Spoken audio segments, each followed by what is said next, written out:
wonten ing tengahing kalangan manengke sajroning kalangan saperlu kamurwakani kelaring adi cara kalapan ingkang badhe dipun pinanggani dening para kadang saking satriya Semar Sejati kadhe alam muda tumaruna yang asta wujuding pataka satriya Semar Sejati andhos luwes merati sak solah mawante jumangkah seliti hati-hati teman yo tepo alune para ingkang badhe derek angayai adi cara kalaman satriya Semar Sejati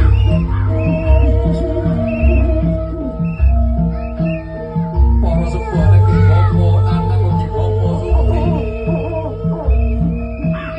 pinangka pangarsane